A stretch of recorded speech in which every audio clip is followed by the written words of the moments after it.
আপনারা শুনছেন অনু audio films. প্রতি সপ্তাহে আমরা আপনাদের জন্য নিয়ে আসি তারানাথ তান্ত্রিকের রোমাঞ্চকর কিছু গল্প। আজ আপনি শুনবেন তারানাথ তান্ত্রিকের গল্প মহিলা তান্ত্রিক। গল্পটি শুনে ভালো লাগলে অবশ্যই আমাদের চ্যানেলটি সাবস্ক্রাইব করে বেল আইকন প্রেস করে রাখবেন এবং অবশ্যই গল্পটি শুনে আপনার কেমন লাগলো আপনার মূল্যবান মতামত আমাদের কমেন্ট বক্সে জানাতে ভুলবেন না। শুরু হচ্ছে আজকের গল্প মহিলা তান্ত্রিক।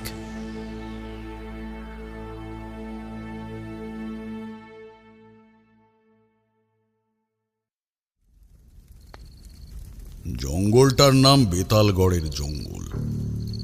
আশেপাশে রয়েছে কয়েকটা প্রত্যন্ত গ্রাম। গ্রামের মানুষেরা সাধারণত এই ঘন বনাঞ্চলকে এড়িয়ে চলে।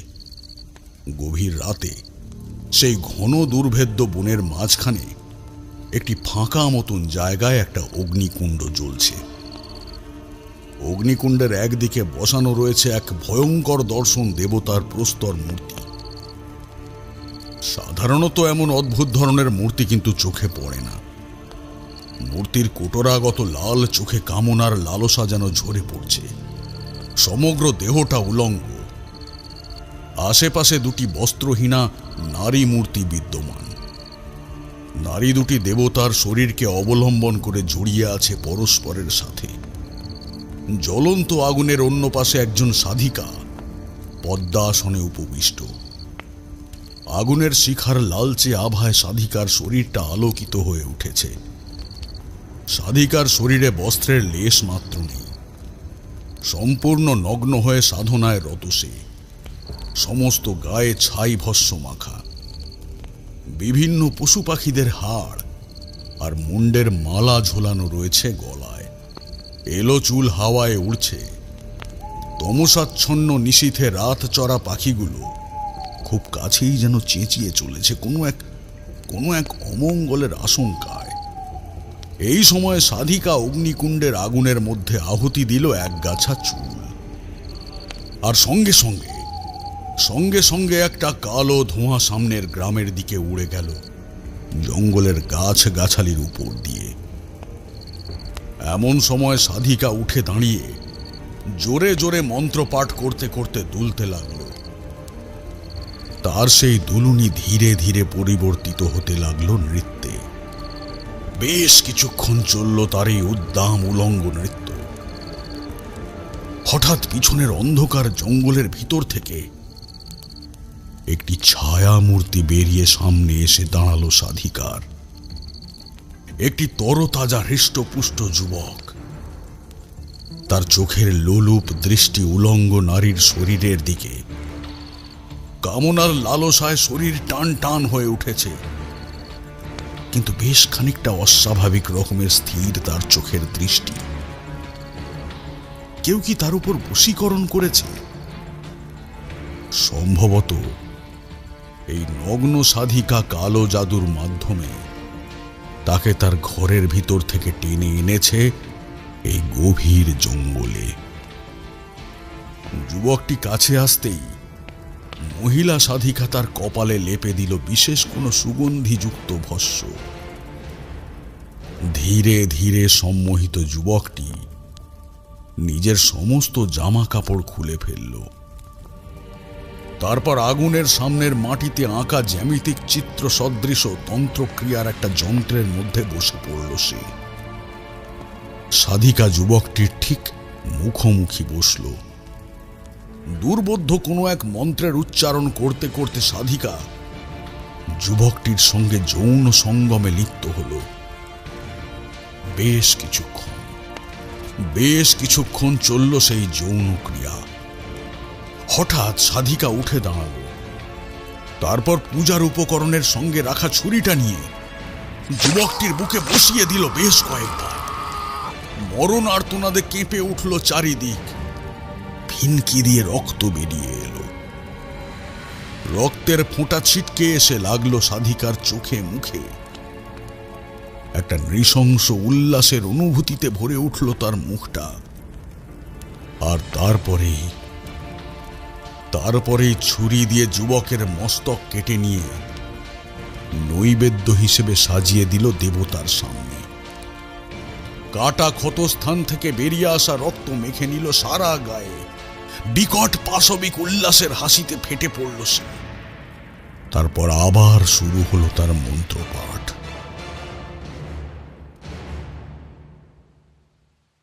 বর্ষা পেরিয়ে শরতের আগমন হয়েছে।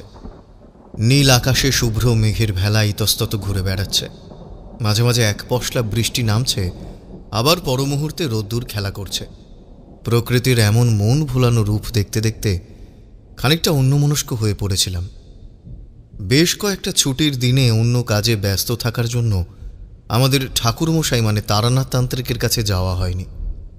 আজকেও ছুটির দিন, তাই আজ সকাল থেকেই বারবার মনে হচ্ছিল কখন মঠ লেনে যাব আর ঠাকুরমশাইয়ের গল্পের আস্বাদ গ্রহণ করব। আমার বন্ধু কিশোরীর মনের অবস্থাটাও যে আমারই মতন তা আন্দাজ করতে অসুবিধা হয় না। আমার অনুমানকে অভ্রান্ত প্রমাণ করে কিশোরী সেন বিকেলে আমার কাছে এসে উপস্থিত হলো। আমাকে বেরোনোর জন্য তৈরি হয়ে বসে থাকতে দেখে কিশোরী কৌতুকের সুরে বলল, আরে তুমি তো দেখছি তারানাথের কাছে যাওয়ার জন্য একেবারে উদ্গ্রীব হয়ে যাচ্ছ। আমি বললাম, তা বটে, তবে তুমিও কিছু কম উদ্গ্রীপ্ত নও কিশোরী। সঠিক সময়ে হাজির হয়েছ একেবারে। হ্যাঁ,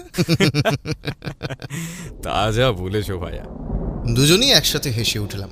তারপর চললাম মঠ লেনের উদ্দেশ্যে। তারানাথের বাড়ির কাছাকাছি পৌঁছে মোড়ের মাথায় মিষ্টির দোকান থেকে বেশ বড় সড়ো একটা মাটির হাঁড়িতে রাবড়ি নিয়ে নিলাম।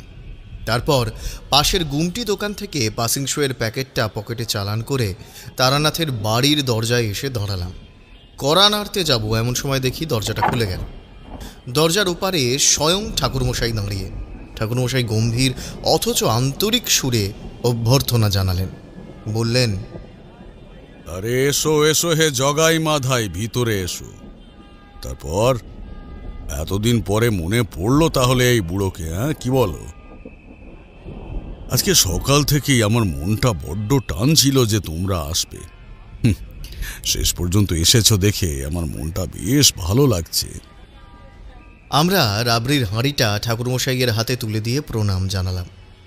আমি বললাম, সবই তো বোঝেন ঠাকুরমশাই, সাংসারিক লোকের কখন কেমন কাজ চেপে যায়। আমাদের দেখে তারানাথ যেমন খুশি হন, তেমনি আমরাও তাঁর সংস্পর্শে নিজেদের বড় সুখী মনে করি। তাঁর অতীত জীবনের জমে থাকা অভিজ্ঞতা আমাদের সঙ্গে ভাগ করে নেওয়ার মাধ্যমে তিনি যেমন আত্মতৃপ্তি লাভ করেন, তেমনি আমরাও রোমাঞ্চিত হই। ঠাকুরমশাই সন্ধ্যান্নিক সেরে নিয়েছিলেন। ঘরে এসে জাঁকিয়ে বসলাম তক্তপোষের ওপর। চারি যেন তৈরিই ছিল আমাদের জন্য। চার মুড়ি মাখা নিয়ে এলো। চারি বলল, আজকে কিন্তু একটা বিশেষ ধরনের খাবার বানাচ্ছি, আশা করি ভালোই লাগবে আপনাদের। আমি কিশোরীকে বললাম, আচ্ছা কিশোরী, তুমি কি বলতে পারবে চারিমা আমাদের জন্য কি খাবার তৈরি করছে? কিশোরী জিভে একটা অদ্ভুত শব্দ করে বলল, আমি এসেই গন্ধ পেয়েছি ভাই। লোভনীয় জিনিসটা যে ভাজা হচ্ছে তা আমি আগেই টের পেয়েছি। হ্যাঁ, যদিও বর্ষা কেটে গেছে, তবু তাল ফুলুরির স্বাদ এক কথায় যাকে বলে অনবদ্য। আমাদের কথাবার্তা শুনে তারানাথ মৃদু হাসলেন। তারপর বললেন, উনি তন্ত্রবিদ্যার গূঢ় রহস্য সন্ধানে পথে পথে ঘুরে বেড়ালেও খাবারের স্বাদ গ্রহণে সাধারণত বঞ্চিত হতেন না। কোনো না কোনো গৃহস্থের বাড়িতে ঠিকই সুখাদ্য পেয়ে যেতেন। ততক্ষণে চায়ের পেয়ালা খালি হয়ে গেছে।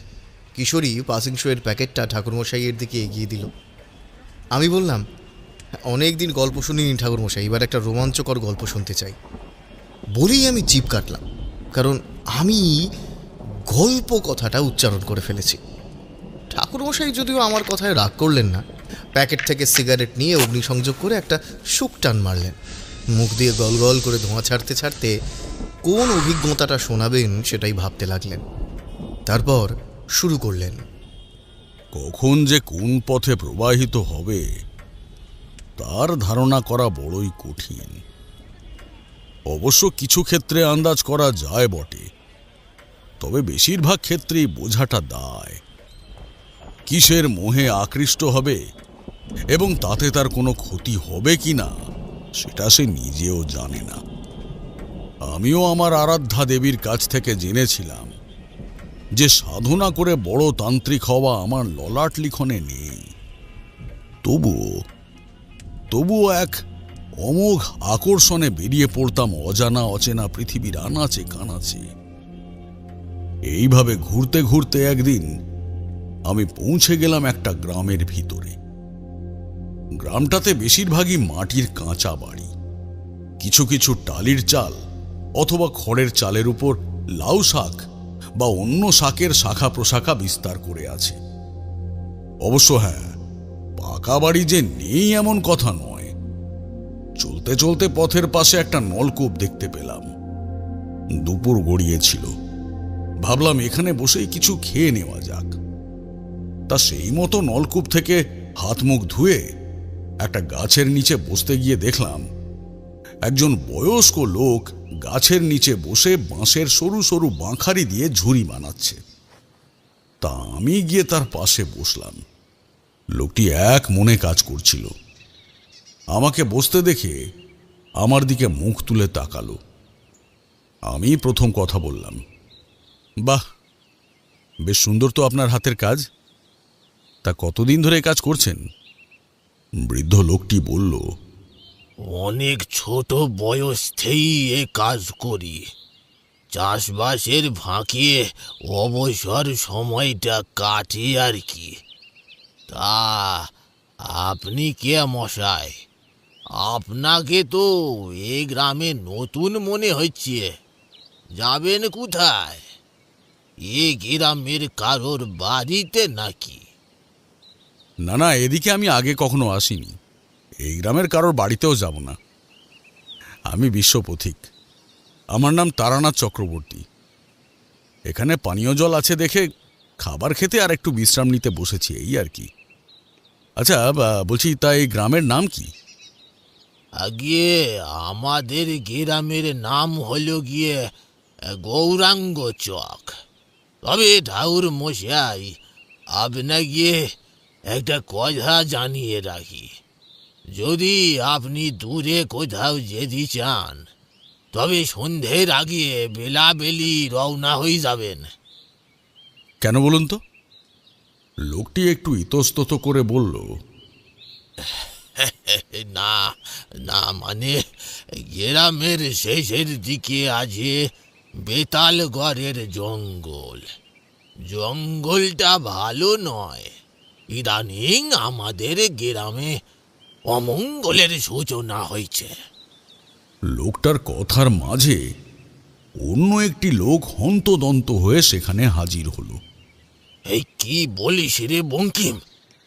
আবার একজন? এই নিয়ে 4 জন যুবক নিখোঁজ হয়ে গেল। যে কজন নিখোঁজ হয়েছে সবাই তো বেশ গাট্টা গোট্টা। এখনো পর্যন্ত কেউ কোনো পাত্তা পেলনি তাদের। আমি এবার গলা খাঁকারি দিয়ে বললাম, বলছি, কি হয়েছে ব্যাপারটা? আমার দিকে তাকিয়ে আগের বৃদ্ধ গ্রামবাসী নিতাই বলল, এই একটু আগে যে কথাটা বলছিনু, এই গ্রামের অমঙ্গলের শুরু হয়েছে বললুম নি। হ্যাঁ, কিছুদিন ধরেই এই গ্রামের যুবকেরা একে একে অদৃশ্য হয়ে যাচ্ছে। হ্যাঁ গো, অনেক খুঁজেও তাদের হদিশ পাওয়া যাচ্ছে না। দেখুন, হয়তো কাজের খোঁজে কিংবা অন্য কোনো কারণবশত গ্রাম ছেড়েছে। যুবক বয়স, এখন কত রকমের হুজুগ মাথায় চাপে খেয়ে বলতে পারে। বঙ্কিম নামের অন্য লোকটি এবার বলল, না গো ঠাকুর মশাই, শুধু যুবকদের নিরুদ্দেশ হওয়া নয়, আরো মারাত্মক কাণ্ড ঘটে চলেছে আমাদের গ্রামের মধ্যে। পুরুষ আর মহিলাদের হৃৎপিণ্ড উপরানো মৃতদেহ পাওয়া যাচ্ছে ওই বেতালগড়ের জঙ্গলের আশেপাশে। সে কি বিভৎস দৃশ্য! কোনো ডাকাত দলের কাণ্ডও তো হতে পারে। মানে জঙ্গলের মধ্যে ডাকাত দলের আস্তানা থাকতে পারে।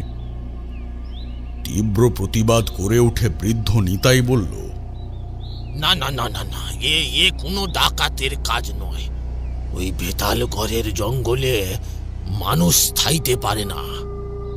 কোনো অশরীরী ছাড়া অমন নৃশংস মৃত্যু দেওয়া মানুষের পক্ষে অসম্ভব। কিভাবে যে মুক্তি পাবো এই চরম সংকট থেকে, তা একমাত্র ভগবানই জানেন। দেখুন, আমি বিশ্ব ভবঘুরে ঠিকই, কিন্তু মানুষের বিপদের কথা শুনলে আমার সাধ্যমতো তাদের পাশে দাঁড়াই। দেশের নানা প্রান্তে ঘুরে ঘুরে তন্ত্রবিদ্যার সাধকদের কাছ হতে যে শিক্ষা পেয়েছি, তাতে অপশক্তির বিরুদ্ধে লড়াইয়ের যথেষ্ট সাহস সঞ্চয় করতে পেরেছি আমি। অলৌকিক কোনো রহস্যের শেষ সমাধানে না পৌঁছানো পর্যন্ত আমি স্বস্তি পাই না। আপনারা রাজি হন বা না হন, সত্যি যদি অতি প্রাকৃত কিছু ঘটে থাকে, তবে ব্যাপারটা নিয়ে অবশ্যই ভাবব। আর এই অলৌকিক কাণ্ডের শেষ পর্যন্ত দেখে তবেই আমি ছাড়ব। বৃদ্ধ নিতাই হাত জোড় করে আমাকে বলল, ঠাকুর মশাইয়ের অশেষ কৃপা, ভগবানের আশীর্বাদে হয়তো আপনার সাক্ষাৎ পেয়েছি। দয়া করে আমাদের এই ঘোর বিপদ থেকে রক্ষা করুন। দেখুন, আমি অকারণে কাউকে কোনো মিথ্যে প্রতিশ্রুতি দিতে চাই না নিতাইবাবু। আচ্ছা, এখন চলুন তো, যে যুবকটি নিখোঁজ হয়েছে তার বাড়িতে যাওয়া যাক। বঙ্কিম, বৃদ্ধ নিতাই আর আমি তিনজনে চললাম নিরুদ্দেশ যুবকটির বাড়ির উদ্দেশ্যে। যখন যুবকটির বাড়িতে গিয়ে পৌঁছালাম, তখন গ্রামের পুরোহিত মশাই হারান পালের বাড়ির দাওয়ায় বসে গণনা করছিলেন। আমাদের আসতে দেখে তিনি মুখ তুলে তাকালেন। নিতাই আর বঙ্কিম আমার পরিচয় জানালো। নিতাই বলল, পুরোহিত মশাই, ইনি হলেন এই তারানাথ তান্ত্রিক, তন্ত্রবিদ্যার চর্চা করেন। আমাদের বিপদের কথা শুনে সাহায্য করতে এসেছেন। আসুন আসুন, এই চরম বিপদের দিনে আপনাকে পাশে পেলে মনে জোর পাবো আমরা। সম্প্রতি নিখোঁজ হওয়া যুবকের নাম ছিল পরেশ। পরেশের বাবা হারান পাল বললেন,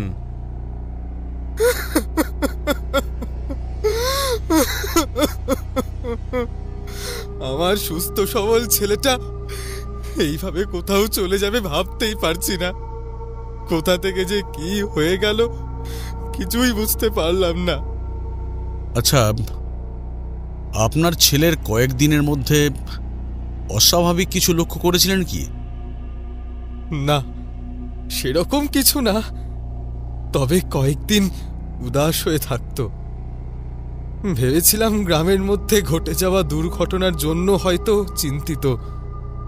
তারপর গতকাল বিকেলে সেই যে বাড়ি থেকে বেরিয়ে গেল, আর ফিরল না। আমি পুরোহিত মশাইকে জিজ্ঞেস করলাম, আপনি গণনায় কি দেখলেন? আমার গণনা অনুযায়ী পরেশ বেতালগড়ের জঙ্গলের দিকে গেছে। কিন্তু দিনের বেলাতেই পেতালগড়ের জঙ্গলের মধ্যে কেউ যায় না, সেখানে রাত কাটাবে কি করে? তবুও আমি লোকজন নিয়ে যতটা সম্ভব খুঁজে দেখেছি, কিন্তু ছেলেটাকে কোথাও পাইনি। পড়ন্ত বিকালে নিরাশার কালো ছায়া নেমে এলো সকলের চোখে মুখে। পুরোহিত মশাই দীর্ঘশ্বাস ফেলে বললেন, এখন আশেপাশের গ্রামেও খোঁজ চালিয়ে যেতে হবে। তাছাড়া আপাতত কিছু করার নেই। এমনিতেই যেভাবে অশরীরী পিশাচ উপদ্রব শুরু করেছে, কার কখন কিভাবে বিপদ হবে কেউ জানে না। তারপর আমার দিকে তাকিয়ে বললেন, ঠাকুর মশাই, দয়া করে আমার বাড়িতে বিশ্রাম নেবেন, চলুন। আসন্ন বিপদের বিষয়ে সেখানেই আলোচনা করব। আমি পুরোহিতের অনুরোধ ফেলতে পারলাম না। তার সঙ্গে তার বাড়ির উদ্দেশ্যে রওনা হলাম। সন্ধ্যার পর পুরোহিত মহাশয়ের সদর ঘরে মেঝেতে মাদুর বিছিয়ে হ্যারিকেনের আলোটা পাশে রেখে গুছিয়ে বসলাম। ততক্ষণে পুরোহিত মশাইয়ের নামটা আমি জানতে পেরেছিলাম। তার নাম ছিল বিশ্বনাথ পাণ্ডা। দেখুন পুরোহিত মশাই, আপনি তো নিশ্চয়ই জানেন যে কোনো অলৌকিক ঘটনার পিছনে বাস্তব কোনো ঘটনা নিশ্চয়ই যোগ থাকে। সেই ঘটনাটা বা ঘটনাগুলো জানতে হবে আমাদেরকে। তাছাড়া অশুভ ঘটনাগুলো সম্পর্কে বিস্তারিতভাবে জানা প্রয়োজন। আপনি প্রথম থেকে সমস্তটা আমায় বলুন তো একবার। পুরোহিত বিশ্বনাথ পাণ্ডা এবার বলতে আরম্ভ করলেন। ঘটনার সূত্রপাত আজ থেকে 6 মাস মতো আগে। যখন একটি যুবক ছেলে অমাবস্যার কয়েকদিন আগে নিখোঁজ হয়। প্রথমে সবাই ভেবেছিল হয়তো কোথাও কাজের সন্ধানে গেছে, কিন্তু সব জায়গায় খোঁজ চালিয়েও কোনো হদিশ পাওয়া গেল না। অপেক্ষায় রইল, সবাই ভাবল যুবকটি হয়তো ফিরে আসবে, কিন্তু সে ফিরে এলো না। তারপরেই অমাবস্যার পরের দিন গ্রামের এক মহিলার বিবস্ত্র মৃতদেহ পাওয়া গেল বেতালগড়ের জঙ্গলের পাশে। মৃতদেহটা দেখে মনে হচ্ছিল মৃত্যুর আগে তার সাথে জোর করে সঙ্গম করা হয়েছে। তারপর তার বুক থেকে হৃৎপিণ্ডটা খুবলে বের করে নেওয়া হয়েছে। সেই নৃশংস রক্তাক্ত নারকীয় দৃশ্য দেখে সকলে শিহরিত হয়ে পড়ে। ভয়ে কেউ সন্ধ্যার পরে বাইরে বের হতে চায় না। কিন্তু পরের কয়েকদিন কিছুই ঘটল না। গ্রামবাসীরা ভেবেছিল হয়তো বিপদ কেটে গেছে। হঠাৎ পরের মাসে অমাবস্যার কয়েকদিন আগে একইভাবে আবার একটি যুবক নিরুদ্দেশ হয়। তার বাবা ছিলেন গ্রামের বিত্তশালী ব্যক্তি। যুবকটির অন্য কোথাও কাজের যাওয়ার প্রয়োজন ছিল না, তবু তাকে পাওয়া গেল না। স্বইচ্ছায় বেড়াতে বেরিয়ে যায় আর ফিরল না। অমাবস্যার পরের দিন আবার পাওয়া গেল একটা লাশ। এবার অবশ্য মধ্যবয়স্ক এক ব্যক্তির নগ্ন মৃতদেহ, পুরুষাঙ্গ কেটে নেওয়া এবং হৃৎপিণ্ড খুবলে বের করা, জিঘাংসার অত্যাচারে জর্জরিত। তার পরের মাসগুলোতে পরপর কয়েকটা নারী পুরুষের লাশ পাওয়া যেতে থাকল। নারীদের একইভাবে জোর করে সম্ভোগ করা, হৃৎপিণ্ড খুবলে নেওয়া, আর পুরুষদের পুরুষাঙ্গ কাটা আর হৃদযন্ত্র বের করে নেওয়া। কিন্তু সেই থেকে নিরুদ্দেশ হওয়া যুবকগুলোর আর খুঁজে পাওয়া গেল না। তখন থেকে এইরকম হত্যা লীলাটা চলছে। এখনো পর্যন্ত 4 জন যুবক নিখোঁজ হলেও নারী পুরুষ মারা গেছে 6 জন। বৃত্তান্ত শুনে কিছুই বুঝতে পারলাম না, এ কেমন হত্যা লীলা? একদিকে যুবকেরা নিখোঁজ হচ্ছে আর অন্যদিকে নারী পুরুষ মারা যাচ্ছে। কিছু একটা অতি প্রাকৃত শক্তির প্রভাবে যে এটা হচ্ছে সেই বিষয়ে কিন্তু আমি নিশ্চিত ছিলাম। আমি বললাম, আচ্ছা, সব মৃতদেহগুলোই কি বেতালগড়ের জঙ্গলের ধার থেকেই উদ্ধার হয়েছে? হ্যাঁ, ঠিকই শুনেছেন। তাহলে স্পষ্টভাবে এটা বোঝা যাচ্ছে যে বেতালগড়ের জঙ্গলের ভিতরেই কোথাও সমস্যার উৎপত্তিস্থল হতে পারে। আচ্ছা, তাহলে জঙ্গলের ভিতরে গিয়ে ব্যবস্থা নেননি কেন? একজন তান্ত্রিকের সাহায্য নিয়ে আমরা গ্রামের লোকেদের নিয়ে জঙ্গলের ভিতরে প্রবেশ করেছিলাম। কিন্তু গভীর জঙ্গলে যেমন ভুল ভুলাইয়া, ঘুরে ফিরে একই জায়গায় আমরা পৌঁছে যাই। সন্দেহজনক কোনো কিছু সেখানে না পেয়ে আবার ফিরে আসি। তবে সেই তান্ত্রিক আন্দাজ করেছিলেন গুহ্যতন্ত্রের সাধনায় নরদেহগুলো হয়তো ব্যবহৃত হয়েছে, কিন্তু কোথায় কিভাবে কে ব্যবহার করলো তা নির্ধারণ করতে পারেনি। যারা মারা গেছে তারা তো নিজেদের বাড়িতেই ছিল, তাহলে কিভাবে তারা জঙ্গলের কাছে গেল সেটাও একটা বড় প্রশ্ন।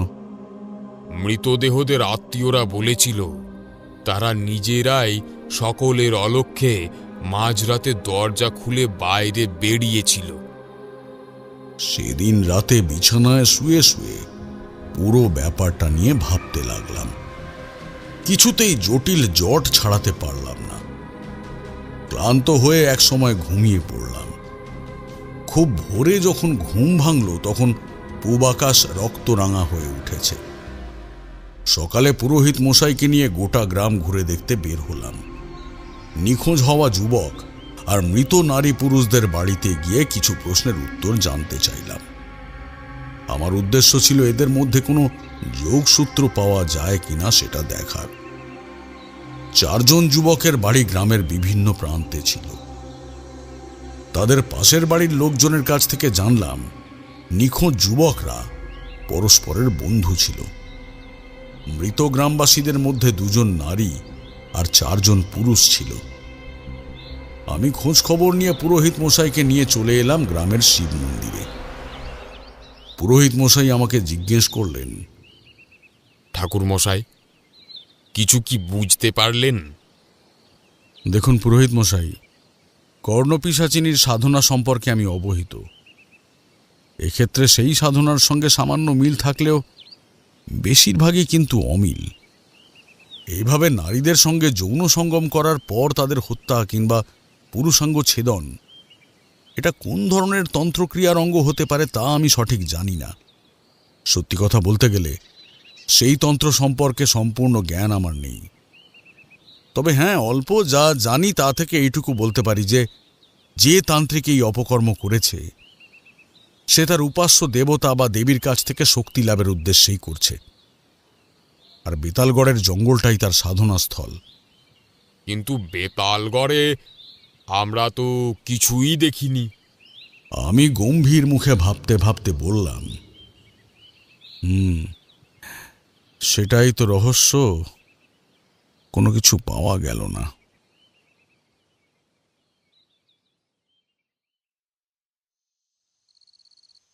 পরের কয়েকদিন আর তেমন কিছুই ঘটল না। অমাবস্যার ঘুটঘুটে অন্ধকার রাত্রি ঘনিয়ে এলো যথাসময়ে। আমি অনুমান করেছিলাম যে অমাবস্যার রাতে ভয়ানক কিছু ঘটতে পারে, তাই গ্রাম থেকে বেতালগড়ের জঙ্গলের দিকে যাওয়ার পথে ওত পেতে বসে রইলাম। মাঝরাত পর্যন্ত ঠায় বসে রইলাম, কিন্তু তেমন কিছুই ঘটল না। হঠাৎ দেখি সামনের রাস্তা ধরে কে যেন এগিয়ে আসছে। অনেকক্ষণ অন্ধকারে থাকায় চোখ সয়ে গিয়েছিল। বুঝতে পারলাম একটা ছায়ামূর্তি জঙ্গলের দিকে এগিয়ে চলেছে। আমি পিছু নিলাম তার। অবয়ব দেখে বুঝতে পারছিলাম ছায়ামূর্তিটা একটা মহিলার। এমনভাবে হেঁটে চলেছে যেন অন্ধকার তার কাছে কোনো বাধাই নয়। জঙ্গলের মধ্যে ঢুকে আরো গভীরে প্রবেশ করল সে। হঠাৎ নিস্তব্ধ বনভূমি কর্কশ চিৎকারে ভরে উঠল। ঝোড়ো হাওয়ার দাপটে দুলে উঠল গাছের মাথাগুলো। আমার গাটা কেমন ছমছম করে উঠল। বাতাসের দুর্গন্ধ স্পষ্ট জানান দিচ্ছে অশরীরীর উপস্থিতি। এতক্ষণে গাত্রবন্ধন করবার কথা মনে হলো আমার। দ্রুত মন্ত্রোচ্চারণে গাত্রবন্ধনে উদ্যোগী হলাম, কিন্তু ততক্ষণে সামনের নারী মূর্তি অদৃশ্য হয়েছে। কোন দিকে গেল বুঝতে পারলাম না। সঙ্গে সঙ্গে সামনের দিকে ছুটে গেলাম, কিন্তু কোনো কিছুর সঙ্গে হালকা সংঘর্ষ হতেই ছিটকে গেলাম আমি। এ যে মায়াবী বন্ধন! এর ওপারে যেতে গেলে বন্ধন ভাঙতে হবে। তক্ষুনি আমার ঝোলা থেকে কিছু উপকরণ বের করে মন্ত্র আওড়াতে থাকলাম। বন্ধনী ক্রমশ দুর্বল হতেই ভিতরে প্রবেশ করলাম। এগিয়ে যেতে থাকলাম সংকীর্ণ পথ ধরে। কিছুক্ষণের মধ্যেই একটা ভয়ঙ্কর দৃশ্য দেখে চমকে উঠলাম। দূরে জ্বলতে থাকা অগ্নিকুণ্ডের সামনে কুচকুচে কালো পিশাচ উলঙ্গ নারীর সঙ্গে রতিক্রিয়ায় মত্ত। অগ্নিশিখার সম্মুখে আমার দিকে পিছন ফিরে উপবিষ্ট আরেকজন। সহসা আমি অনুভব করলাম আমি যেন আড়ষ্ট হয়ে গেছি। কোনো কিছু করতে চাইলেও আমি অপারগ। কমে নাকে আসছে অপার্থিব নেশায় আবিষ্ট করা গন্ধ। স্পষ্ট বুঝলাম আমি সম্মোহনী মায়ার দ্বারা আক্রান্ত হতে চলেছি। আর সেই অবস্থাতেই শুনতে পেলাম পিশাচের পৈশাচিক হুঙ্কার, তার সঙ্গে নারী কণ্ঠে মরণ আর্তনাদ। সম্ভোগের পর নারীর দেহ থেকে হৃৎপিণ্ড তুলে নিয়েছে পিশাচ। রক্তে টইটম্বুর হৃৎপিণ্ডটা সামনে উপবিষ্ট তান্ত্রিকের হাতে তুলে দিল সেই পিশাচ। আর কিছু দেখার আগেই আমি জ্ঞান হারিয়ে ফেললাম।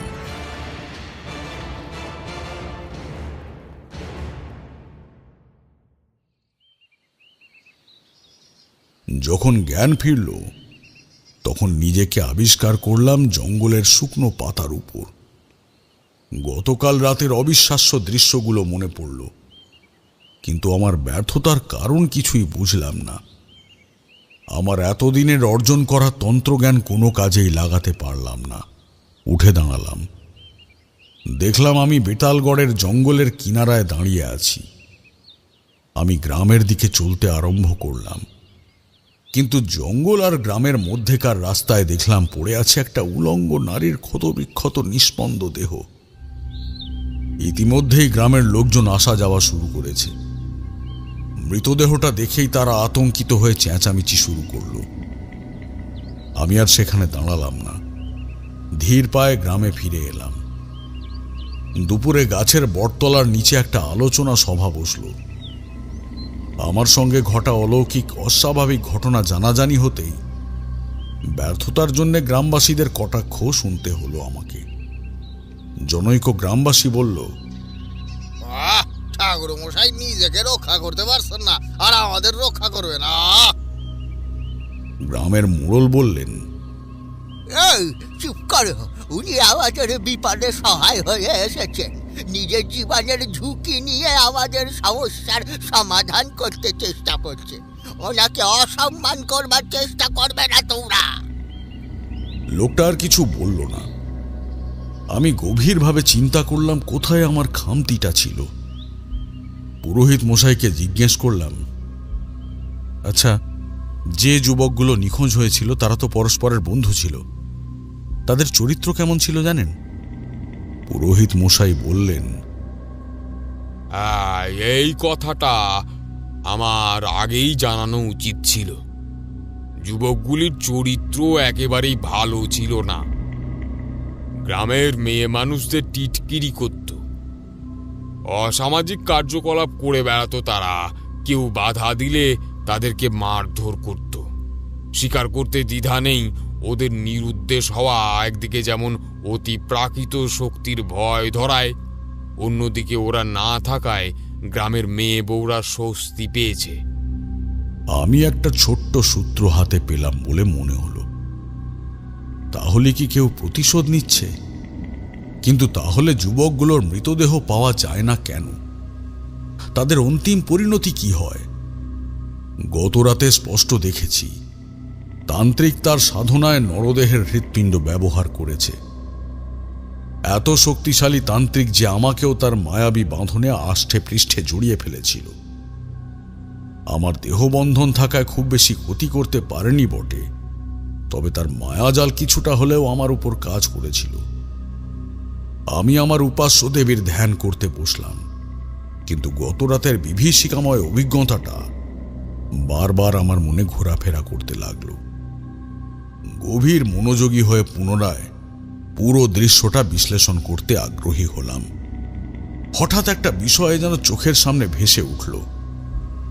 যে তান্ত্রিক অগ্নিকুণ্ডের সামনে বসেছিল সে কি কোনো মহিলা? সন্দেহটা দানা বাঁধতে লাগলো। কিন্তু পরের কয়েকদিন আর কিছুই ঘটল না। আমি সিদ্ধান্ত নিলাম আবার যাব জঙ্গলের মধ্যে। এবার আরো বেশি সতর্ক হয়ে যাব। রাত কাটতেই খবর এলো আরেকটা যুবক নিরুদ্দেশ হয়েছে। কার উপর কখন যে কোপ এসে পড়বে কেই বা জানে। আবার সেই একই রকম নিরুদ্দেশের ঘটনা। আমার মনে হয় নির্দিষ্ট কয়েকজনের উপর প্রতিশোধ নেওয়া হচ্ছে। পুরোহিত মশাই অবাক হয়ে বললেন, কে কিসের প্রতিশোধ নিচ্ছে আর কিভাবেই বা বুঝলেন আপনি সেটা? লক্ষ্য করলে দেখবেন যে যে কয়টি মৃতদেহ পাওয়া গেছে সবাই কিন্তু একই জ্ঞাতি গোষ্ঠীর মানুষ। আরও ভালোভাবে দেখলে বোঝা যাবে যে ওদের মধ্যে স্বামী স্ত্রী রয়েছে। আবার যে যুবকগুলো অদৃশ্য তারা পরস্পরের বন্ধু। আমার মন বলছে এরা সবাই কোনো একটি অপরাধের সঙ্গে যুক্ত ছিল। আচ্ছা, আপনাদের গ্রামে কোনো মহিলা অত্যাচারিত হয়েছিল কি কোনোদিনও? পুরোহিত মশাই এবার একটু ইতস্তত করে উত্তর দিলেন, না, মানে ঠিক অত্যাচারিত বলা যায় কিনা জানি না, তবে বেশ কয়েক বছর আগে একজন বিধবা মহিলা নিখোঁজ হয়ে গিয়েছিল। স্বামী স্ত্রী অন্য কোনো গ্রাম থেকে এখানে বসবাস করতে এসেছিল, কিন্তু স্বামীটা অসুখে ভুগতে ভুগতে মারা যায়। আর কিছুদিন পরেই মহিলাটি কোথায় যেন চলে যায়। আত্মীয় পরিজন কেউ ছিল না তার, তাই এই নিয়ে আর বিশেষ মাথা ঘামায়নি কেউ। সবাই ভেবেছিল যেখান থেকে এসেছিল সেখানেই হয়তো ফিরে গেছে। কথাগুলো শুনে আমার কাছে একটা ব্যাপার অনেকটা পরিষ্কার হয়ে গেল। আমার দেখা মহিলা আর পুরোহিত মশাইয়ের বলা মহিলা যদি একই হয়, তবে সাধনায় ব্রতী হয়েছেন এক মহিলা। সিদ্ধিলাভ এবং প্রতিশোধ দুটো একসাথে সম্পন্ন করতে চাইছে সে। তবে তার শিকার এখনো কতজন হবে তা কিন্তু জানা নেই। অমাবস্যা তখনও কয়েকদিন দেরি ছিল, কিন্তু তবুও সিদ্ধান্ত নিলাম সেই দিন রাতেই জঙ্গলের ভিতরের মায়াজাল ভেদ করে মহিলা তান্ত্রিকের কাছে পৌঁছাবো। তারপরে হবে তন্ত্রযুদ্ধ।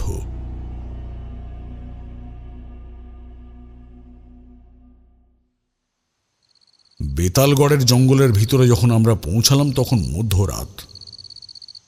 আগের দিন যেইখানে অজ্ঞান হয়ে গিয়েছিলাম আন্দাজ মতো সেইখানে পৌঁছে গেলাম, আর আজকেও বাধা পেলাম সেই মায়া বন্ধনীর। মন্ত্রের প্রয়োগে বন্ধনী ভেদ করে যখন সাধনাস্থলে পৌঁছালাম তখন সাধিকা যুবকটির সাথে যৌনক্রিয়া শেষ করে উঠে দাঁড়িয়েছিল। ভস্ম মাখা নগ্ন দেহ, নৃশংসভাবে ছুরি দিয়ে আঘাতে আঘাতে যুবকটিকে মেরে ফেলল সে। তারপর কাটা মুন্ডুটা উপাস্য দেবতার পায়ের কাছে রাখল। এত সব কাণ্ড আমার চোখের সামনে ঘটছিল, তবু আগের দিনের মতোই আমি বিবশ হয়ে পড়েছিলাম। প্রথম অবস্থায় কিছুতেই যুবকটিকে রক্ষা করতে পারলাম না, কিন্তু যখন আমি আমার গুরুর শেখানো সম্মোহন ভঙ্গের মন্ত্র উচ্চারণ করতে লাগলাম তখন ধীরে ধীরে পূর্বের মতো শরীরে আমার বল ফিরে এলো। আমাকে অবিচল থাকতে দেখে সাধিকা জোরে হেসে উঠল। তারপর হাসি থামিয়ে সাধিকা বলল, তোর তো দেখছি বড্ড তেজ। একবার বেঁচে ফিরে শিক্ষা হয়নি, আবার মায়াজাল ছিন্ন করে আমার সামনে এসেছিস। তুই কি ভাবছিস ওই যুবকদের তুই উদ্ধার করবি? কখনো নয়। ওই নরকের কীটগুলো চিরকাল বন্দি পিশাচ হয়ে ঘুরে বেড়াবে। আমার নির্দেশ পালন করবে, এটাই ওদের শাস্তি। এই তো সবে শুরু। পুরো গ্রামের মানুষরা যখন শাস্তি পাবে তখন হবে আসল মজা। আমি জানি তুই অশুভ শক্তির সাধনা দ্বারা প্রতিহিংসা চরিতার্থ করতে চাইছিস। যারা দোষী তারা শাস্তি পায়, ঠিক আছে, তবে পুরো গ্রামের লোকেরা কেন শাস্তি পাবে? তারা কি ক্ষতি করেছে তোর? সাধিকা হেসে উঠে বলল,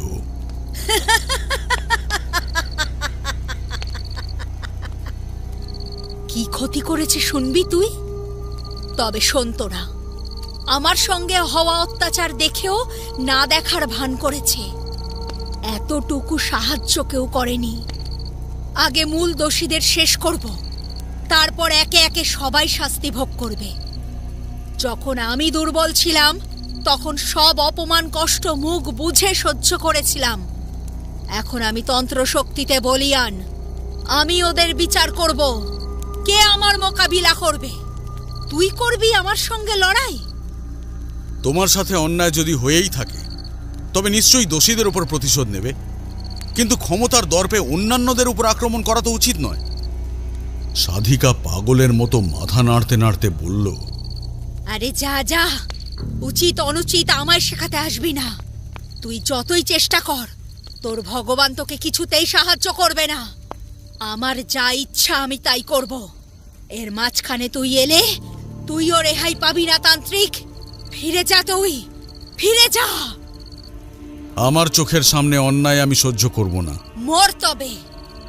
হঠাৎ দেখলাম কালো পিশাচের দল আমার চারপাশ থেকে ঘিরে ধরেছে। সাধিকার একটানা হাসি শোনা যাচ্ছে। আমি জীবনে বহুবার এমন পরিস্থিতির সম্মুখীন হয়েছি, তাই ভয় পেলাম না। এক মুষ্টি গঙ্গামাটির সঙ্গে চিতাভস্যের ছাই মিশিয়ে মন্ত্রোচ্চারণ করতে করতে ছুঁড়ে দিলাম পিশাচদের উপর। সেই ভস্যের ছাইয়ের সংস্পর্শে আসতেই পিশাচগুলো একটি বিকট আর্তনাদ করতে লাগলো।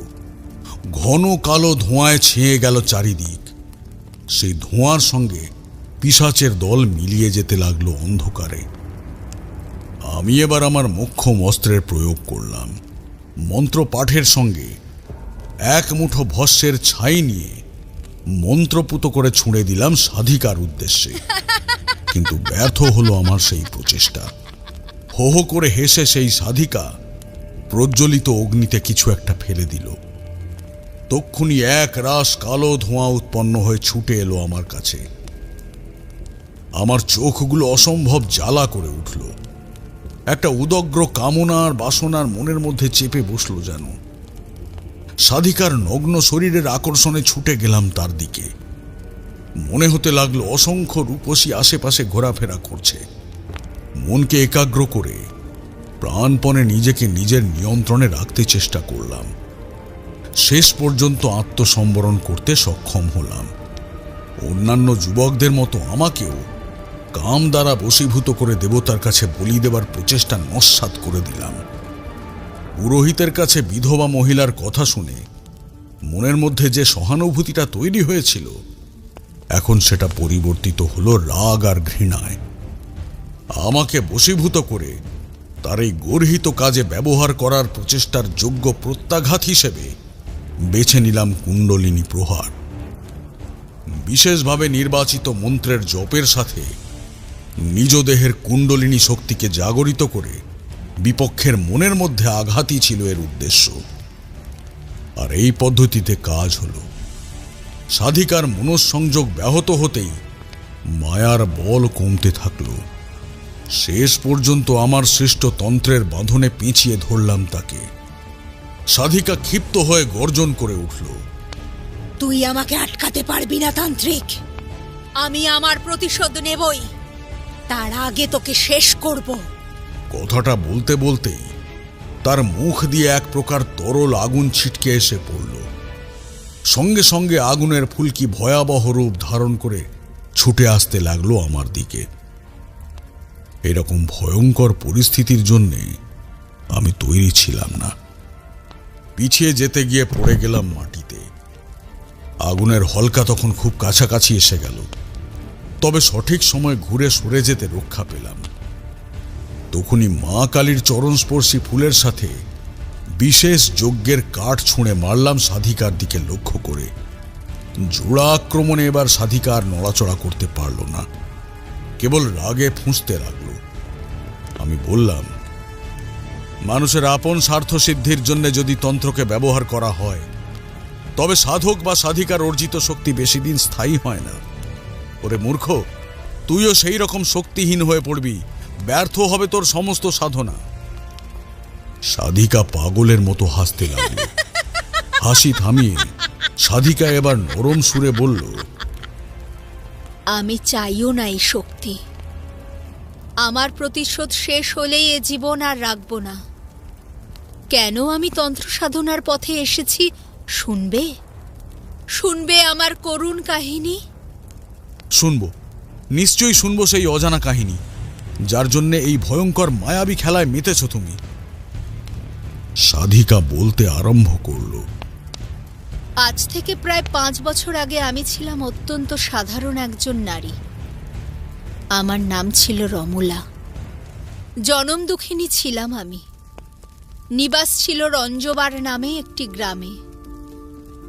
ছোট থেকে সৎমায়ের সংসারে অবহেলা আর অনাদরে মানুষ হয়েছি। বাবাও সেভাবে ভালোবাসত না। একটু বড় হতেই আমি বেশ রূপসী হয়ে উঠলাম। আমার রূপ যৌবন দেখে অনেকে ঈর্ষান্বিত হতো। সৎ মা টাকার লোভে একটা বুড়ো লোকের সঙ্গে বিয়ে দিতে চেয়েছিল, কিন্তু আমি পালিয়ে যাই সোমনাথ নামে একটি গরিব ছেলের সাথে।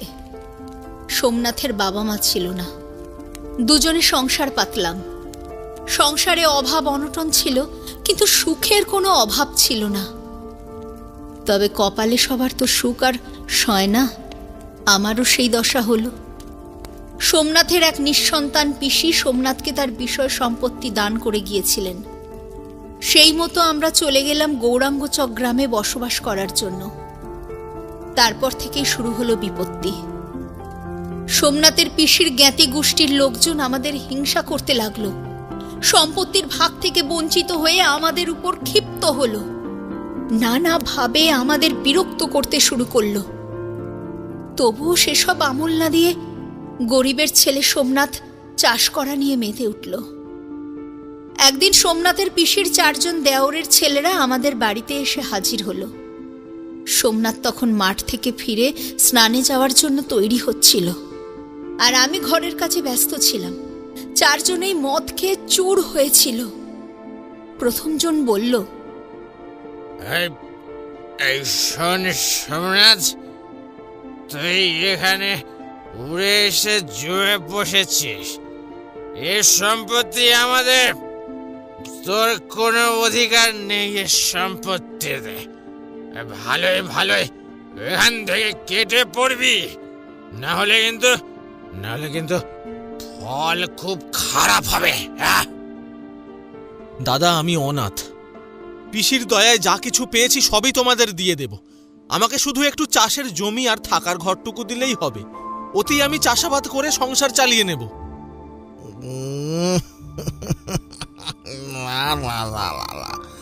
এক কণা তুই পাবি না, সম্পত্তি লেগে দিয়ে এখান থেকে দূর হবি। হ্যাঁ, লাউলে তোর সুন্দর লাগি বেউটাকে কিন্তু আর ফেরত পাই না।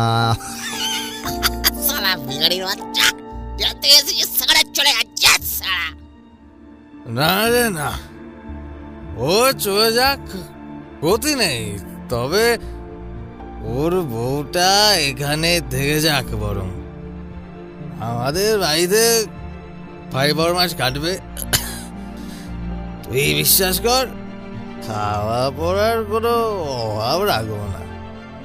শুধু রাতের বেলা একটু ফুর্তি করতে দিলেই হবে। মন শান্তি হয়ে যাবে।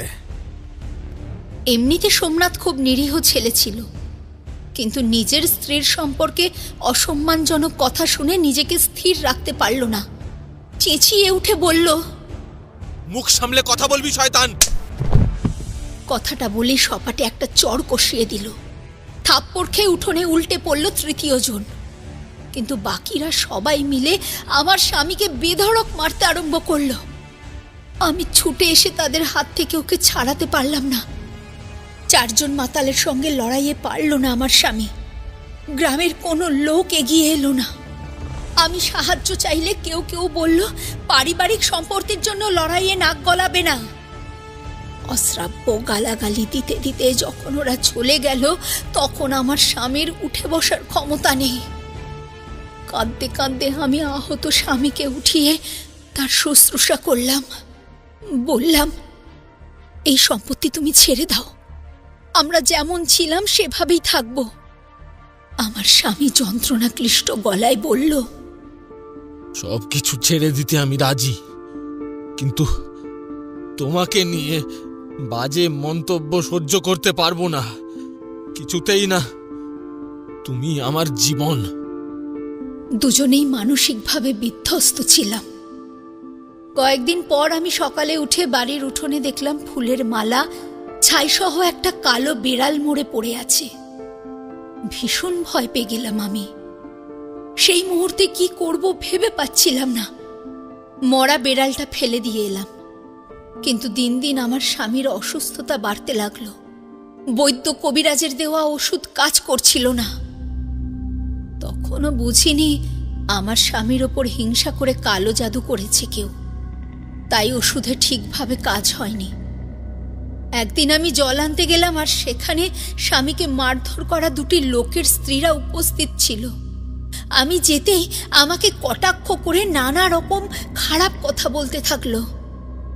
নিজের স্বামীকে খেয়ে তৃপ্তি হয় না, এবার গ্রামের পুরুষদের মাথা খাচ্ছে। বেবুসে মাগি, কেন যে গ্রাম থেকে দূর হয় না কে জানে। যাবে না মানে ছেটিয়ে বিদায় করবো নি, এমন গতর দেখি বেরোলে যে কোনো পুরুষের মাথা ঘুরে যাবে। হ্যাঁ, আমি প্রতিবাদ করে বললাম, আমার নামে মিথ্যে বদনাম দিতে তোমাদের বিবেকে বাঁধছে না? তোমাদের স্বামীরা তো লোভী, ইতর, অসভ্য, ছোট লোক, নারীদের সম্মান দিতে জানে না। মহিলা দুজনে ছুটে এসে আমার চুলের মুঠি ধরে নাড়াতে লাগলো। আমার কোমরের মাটির কলসি মাটিতে পড়ে চূর্ণ বিচূর্ণ হয়ে গেল। দুজনে মিলে খুব মারলো আমাকে। কেউ বাধা দিল না। পরনে সবকিছু ছিঁড়ে ফালা ফালা করে দিল ওরা। অজ্ঞান অবস্থায় পথের ধুলায় পড়ে রইলাম। খানিকটা পরে জ্ঞান ফিরতে বাড়ি ফিরে গেলাম। একটা অজানা ভয় আমাকে ঘিরে ধরল। একদিকে স্বামীর অসুস্থতা আর অন্যদিকে অত্যাচার। এই দুর্দিনে কেউ পাশে এসে দাঁড়ালো না। অসুস্থ মানুষটিকে নিয়ে কোথায় কিভাবে যাব আমি ঠিক করতে পারলাম না। হঠাৎই একদিন রাতে সেই 4 জন লোক আরো 5 জন যুবককে সঙ্গে নিয়ে বাড়িতে এসে ঢুকল। ভীষণভাবে আতঙ্কিত হয়ে পড়লাম আমি। এতগুলো পুরুষ মানুষের সামনে একা মেয়ে আমি। প্রত্যেকের লোলুপ দৃষ্টি আমার যৌবনের লাভা ছড়িয়ে থাকা শরীরের উপর। ওরা জোর করে দলিলের উপর আমার স্বামীর আঙুলের ছাপ নিল। তারপর আর এক দফা শাসিয়ে চলে গেল। তখনকার মতো হাঁপ ছাড়লাম। আমি ঠিক করলাম ওখান থেকে চলে যাব, কিন্তু স্বামীর শারীরিক অবস্থা এমন হলো যে কোথাও যেতে পারলাম না। কিছুদিনের মধ্যেই মারা গেল আমার স্বামী। নিষ্ঠুর কিছু মানুষের জন্য আমার সুখের সংসার তছনছ হয়ে গেল। কি ভুল করে যে আমার স্বামী তার পিসির সম্পত্তির ভাগ নিতে এসেছিল, সে নিয়ে আফসোস করতে থাকলাম। কোনো রকমে সৎকার কার্য মিটল। এই কাজে দেখলাম গ্রামবাসীদের বেশি উৎসাহ ছিল। আমি কয়েকদিনের জন্য স্থবির হয়ে গিয়েছিলাম। ভালোবাসার মানুষটিকে হারিয়ে ফেলে বিশ্ব সংসারে একা হয়ে গিয়েছিলাম। স্বামীর অসুস্থতার সময় ভগবানকে কত করে ডেকেছি যাতে তিনি এই বিপদ থেকে উদ্ধার করেন, কিন্তু আমার ডাকে সাড়া দিতে তার বয়েই গেছে। আমার জীবনে আরো মারাত্মক ঘটনা ঘটতে তখনও বাকি ছিল। এক রাতের অন্ধকারে হঠাৎ একদল লোক জোর করে আমার বাড়িতে এসে ঢুকল। ওরা ছিল সেই 5 জন যুবক যারা আগের রাতে এসেছিল। আমি বাধা দেওয়ার আগেই আমার মুখ চেপে ধরল। অসহায় হয়ে পড়লাম আমি। প্রথম যুবকটি বলল, অনেক দিন ধরে অপেক্ষা করছি সুন্দরী, সুযোগ পাইনি। আজকে তোমার ওই নরম শরীর আমরা ভোগ করব। কেউ আটকাতে পারবে না, কেউ আটকাতে পারবে না। 5টা পুরুষ আমাকে তুলে নিয়ে ওই বেতালগড়ের জঙ্গলের মধ্যে নিয়ে এসে জোর করে নিজেদের কাম পিপাসা মিটিয়েছিল। হিংস্র পশুর মতো ছিঁড়ে খেয়েছিল আমার দেহটা। তাদের অত্যাচারে জ্ঞান হারিয়ে ফেলেছিলাম আমি। ক্ষতবিক্ষত রক্তাক্ত অবস্থায় আমাকে জঙ্গলের মধ্যেই ফেলে আসে তারা। জ্ঞান ফিরলে বুঝি ঘন জঙ্গলে পড়ে আছি আমি। একটা অসহনীয় যন্ত্রণায় বুক ফেটে যাচ্ছিল আমার। কোথাও ফিরে যাওয়ার রাস্তা ছিল না। অসহ্য যন্ত্রণা আর অপমান বুকে নিয়ে ঠিক করে ফেলেছিলাম আত্মহত্যাই শেষ পথ। আত্মহত্যা করলে তবেই সব জ্বালা থেকে মুক্তি পাব। সেই উদ্দেশ্যে জঙ্গলের আরো গভীরে চলে গিয়েছিলাম। রাগে দুঃখে অপমানে কি করছি, কোথায় চলেছি সে সম্বন্ধে কোনো জ্ঞান ছিল না। জঙ্গলের ভিতরে হাঁটতে হাঁটতে একটা ভাঙা কুটির দেখতে পেলাম। কুটিরের মধ্যে একটি নরকঙ্কাল আর তার পাশে কিছু তন্ত্রমন্ত্রের পুঁথি দেখতে পেয়েছিলাম। সেগুলো দেখে আত্মহত্যার পথ থেকে সরে এসেছিলাম আমি। তখন আমার মনে জেদ চেপে যায় প্রতিশোধ নেওয়ার। তন্ত্রশক্তিতে বলীয়ান হওয়ার জন্য প্রাথমিকভাবে কি কি করতে হবে সমস্ত কিছু লেখা ছিল সেই পুঁথিগুলোর মধ্যে। গ্রামের মানুষজন কেন বেতালগড়ের জঙ্গলের মধ্যে আসতো না তার একটা আনুমানিক কারণ বুঝতে পারলাম। যে কঙ্কাল আমি দেখেছিলাম সেটা ছিল এক তান্ত্রিকের। হয়তো গ্রামের লোকজন তান্ত্রিককে ভয় পেত, তাই জঙ্গলের ভিতর আসতো না। শুরু হলো আমার জীবনের নতুন অধ্যায়। গ্রামবাসীরা আমার সম্বন্ধে কোনো খোঁজ খবর নিল না। বেরিয়ে পড়লাম তান্ত্রিক গুরুর সন্ধানে, কিন্তু নারী বলে অনেকেই প্রত্যাখ্যান করল। আবার অনেক ভণ্ডতান্ত্রিকের নিজ প্রবৃত্তির পরিচয়ও পেয়ে গেলাম। তন্ত্রবিদ্যা শিখতে গেলে যে কিরকম কঠিন পথ অতিক্রম করতে হয় তা যে শেখে সেই জানে। আমার হারানোর আর কিছুই ছিল না, তাই কোনো কষ্টই আমার কষ্ট বলে মনে হলো না। অবশেষে অনেক পথ ঘুরে এক বৃদ্ধ তান্ত্রিকের কাছে পৌঁছালাম। তিনি সব শুনে আমার প্রতি সদয় হলেন। আমাকে শেখালেন তন্ত্রের গুপ্ত মন্ত্র। নানা শ্মশান জঙ্গলে সাধনা করে আয়ত্ত করলাম মায়াতন্ত্র। প্রতিশোধের আগুন বুকের মধ্যে তখনও একইভাবে প্রজ্বলিত ছিল। সমাজের দুর্বলরা চিরকাল উপেক্ষিত। সামাজিক জাঁতাকলে নিষ্পেষিত হয় অহরহ। তাই অন্যায়ের প্রতিকার করার জন্য শক্তিশালী হতেই হতো আমাকে। উড়িয়ে পাওয়া পুঁথির মধ্যে এমন একটি উপদেবতার খোঁজ পেলাম যার সাধনা করা হয় যৌনতা দ্বারা। তাকে সন্তুষ্ট করতে পারলে এক প্রকার অদ্ভুত শক্তি প্রদান করেন তিনি। তাকেই বেছে নিলাম উপাস্য দেবতা হিসাবে।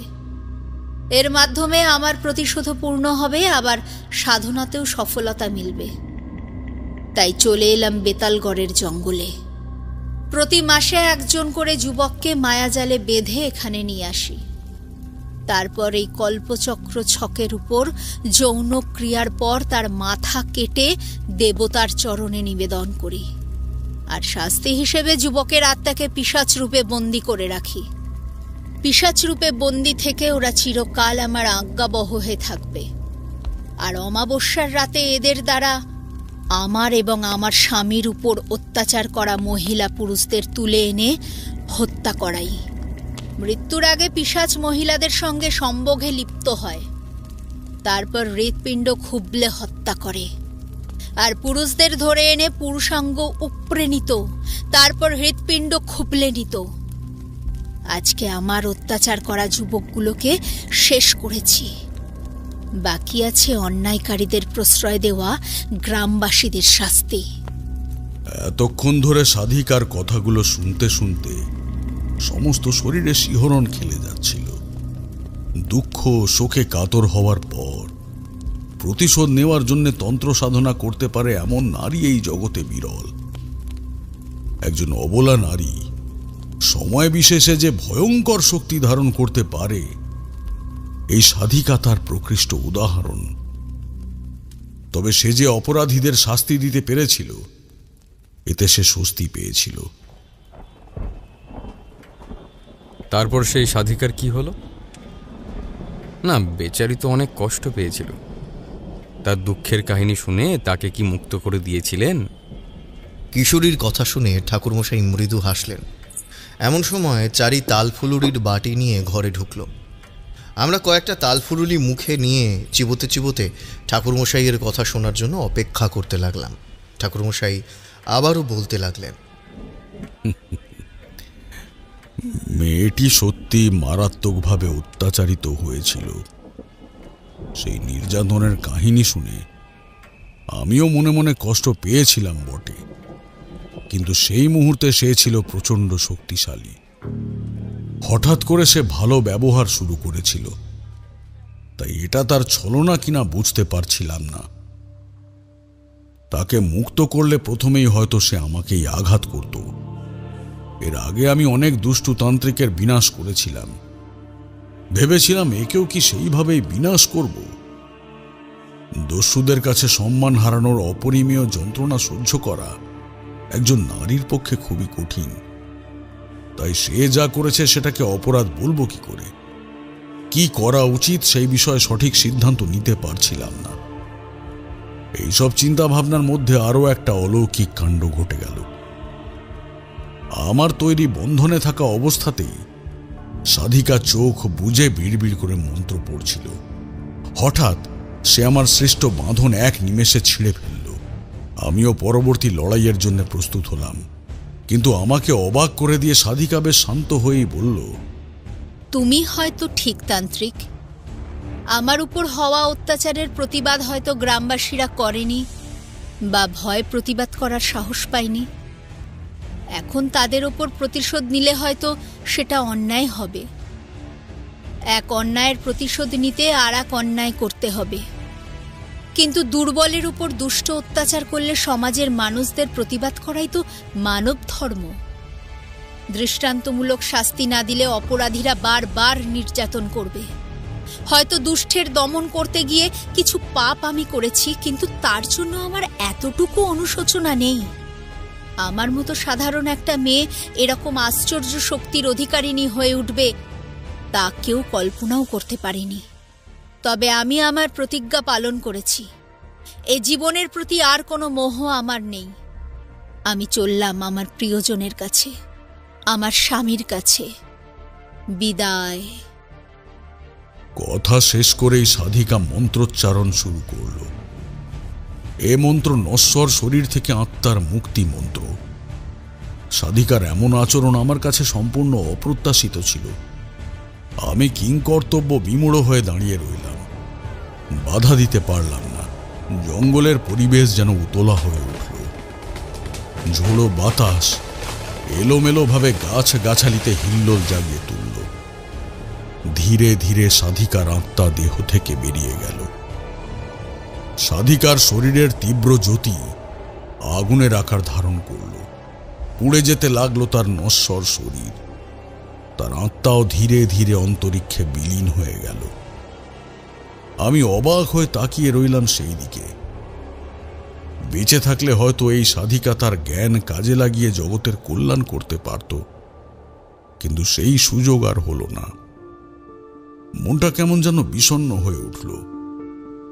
সমাজে বসবাসকারী কিছু মানুষরূপী পিশাচ তাদের অপকর্মের দ্বারা প্রতিনিয়ত পৃথিবীকে কলুষিত করে চলেছে। তাদের যতদিন না চিহ্নিত করে শাস্তি বিধান করা হবে, ততদিন নিরীহ মানুষদের শান্তি নেই।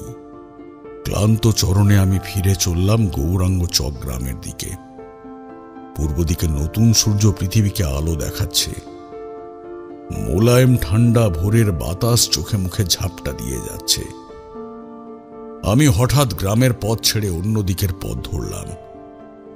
আবার বেরিয়ে পড়লাম অজানার উদ্দেশ্যে। কাহিনী শেষ হওয়ার পর কিশোরী বলল, কেন ওই গ্রামবাসীদের কাছে ফিরে গেলেন না কেন? ঠাকুরমশাই বললেন, ওই যে গল্প শুরুর আগেই তোমাকে বললাম, মানুষের মনের বিচিত্র গতি। সেই সময় মন যেমন চেয়েছিল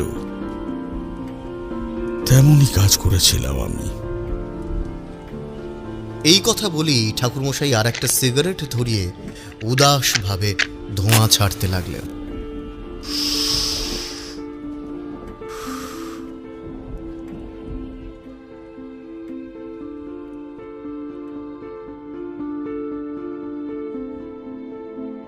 শুনছিলেন তারানাথ তান্ত্রিকের গল্প মহিলা তান্ত্রিক। বিভিন্ন চরিত্রে অমিত, সৌম্যজিৎ, জ্যোতির্ময়, সোমা, সুজন, বর্ণক, নর্মদা, সৌমিতা এবং ঋতম।